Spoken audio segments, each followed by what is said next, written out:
reflection time is really where the learning happens. Leaders need to set direction. Where do we need to go?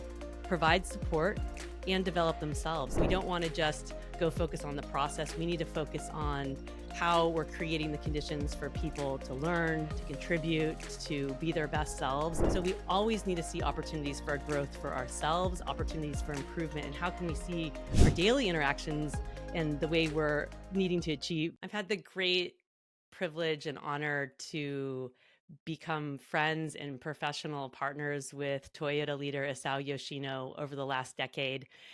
So much so that we collaborated on a book that I wrote, Learning to Lead, Leading to Learn, really documenting his 40 years of leadership learning at Toyota.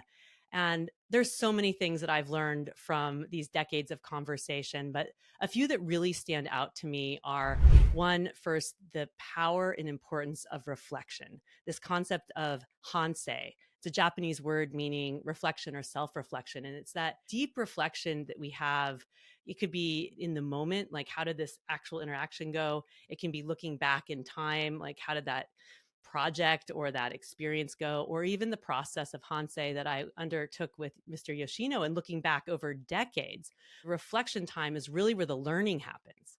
And we're so used to in our society going just doing that we don't feel like that pausing and taking that time for the reflection is productive.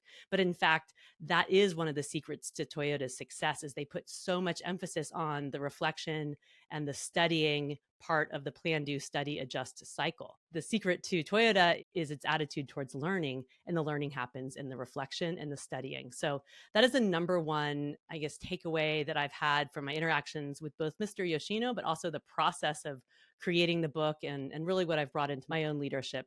The second is really on how we need to demonstrate that we care about people. Lean and continuous improvement and operational excellence and high-performing organizations are an important goal, but we create those business results and all of that high performance through a focus on people. And, we don't want to just go focus on the process. We need to focus on how we're creating the conditions for people to learn, to contribute, to be their best selves. And when we can do that with clarity on what the organization needs to achieve and then creating that support structure, we'll be able to achieve so much more.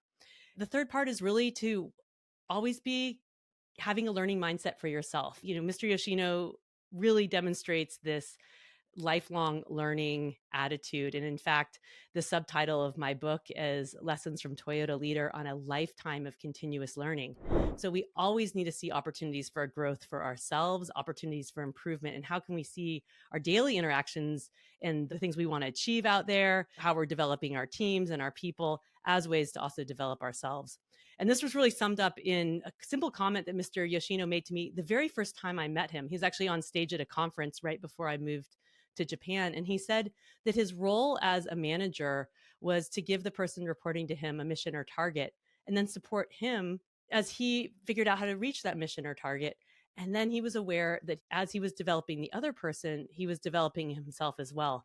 And everything I've heard from Mr. Yoshino since then echoes these three key parts of leadership. And I now call this leading to learn.